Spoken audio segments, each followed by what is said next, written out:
coming up on my final days in LA, so I decided to come to the ocean. Felt like I wanted to be near it, so I drove to Malibu. I'm preparing for a plant medicine ceremony. It's 5 days. I'm going to be doing iboga and ayahuasca. I'm actually going to eating disorder treatment after the iboga ceremony. I'll be going to treatment in Wisconsin, and I'm not gonna lie, I'm pretty scared about that. One of my theories is that people who have eating disorders are just really sensitive people. I realized that I've been alone for so much of my life. Not that I didn't have any friends. I had plenty of friends. I just felt alienated from them. And I always felt like I was different. And I just didn't quite fit in, no matter how hard I tried. My eating disorder was protection and armor from all of my feelings of loneliness and sadness and pain and being neglected by my parents. I didn't have any guidance. It just hurts to even be around them sometimes. Like, I'd rather just cut myself off from it so that they don't have to feel it too.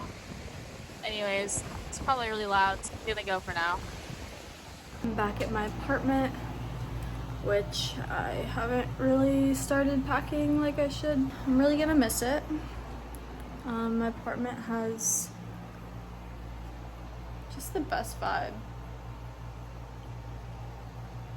The real brick wall, just that really sealed the deal for me when I saw this on Facebook Marketplace.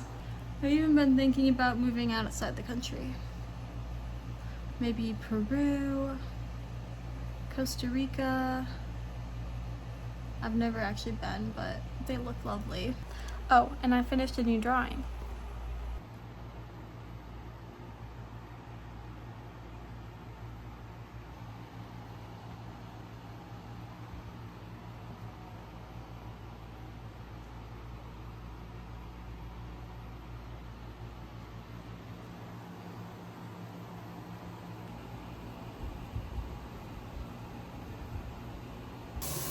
Now I'm getting ready for my shower.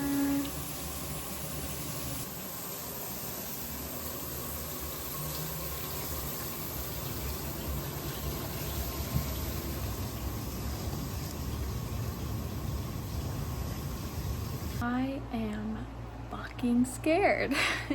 Ah! I'm about to go through a death. I mean, I fucking birthed this eating disorder. I birthed it. I created it. It's going to be a grieving process, for sure. I just keep reminding myself every day all of the little blessings that God has shown me. For anybody out there who's struggling with an eating disorder, you can do it. Take the leap. Go for it. If I can do it, you can do it. Good morning. I just woke up. Today I'm moving a lot of the stuff out, so when I wake up in the morning it's mostly going to be gone, and then the movers come tomorrow to pack up the rest. Have really bad anxiety, feel really antsy, and usually I would go and do eating disorder behaviors to get rid of those feelings, but it's really important that I prepare my body for the ceremony, so I'm doing my best to sit with the discomfort. I'm just scared. I'm scared for what's gonna happen next.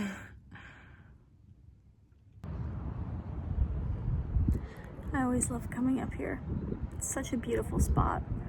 I get a good view of all the mountains, the observatory, and the Hollywood sign, and downtown LA, which is pretty awesome.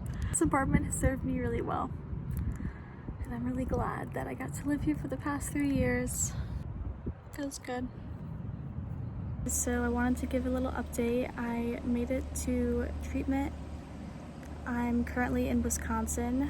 I have been here for about 4 weeks now. First I was inpatient, and now I'm in residential. And I'm really lucky because it's very beautiful here, as you can see in the background.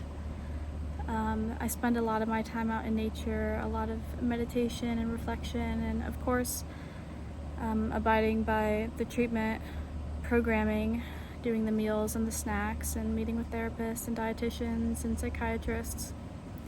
And I'm not gonna lie, it's not been easy. It's been really, really hard at times.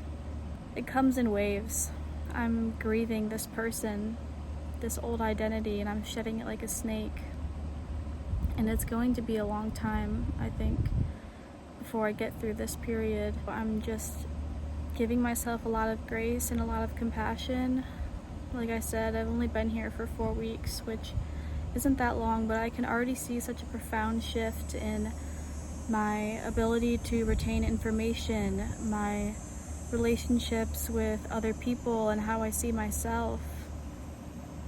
I definitely feel more connected to myself than I have in a really long time. I still struggle a lot with my body image. I haven't weighed this much in quite a long time. I actually know my weight because my therapist told me today.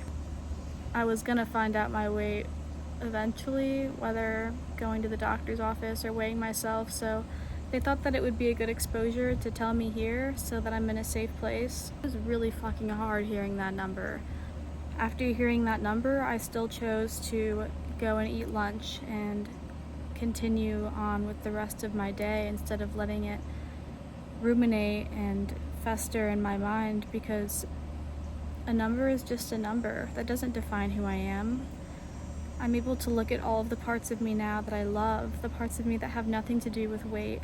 And it takes a lot of fucking grit to do what I'm doing. I'm gonna put a feather in my hat for that one. Leaving everything behind to come here because I have a calling to something greater. I know that there's something far beyond my wildest dreams waiting for me on the other side of this. It's kind of cool to see my true self coming out, and that's another part about eating disorder treatment that's really beautiful. It's really hard to be vulnerable. Being vulnerable is extremely difficult. But I've always admired people that have the courage to get up and be honest, talk about things that other people are too afraid to say. But I still have a very long journey ahead of me.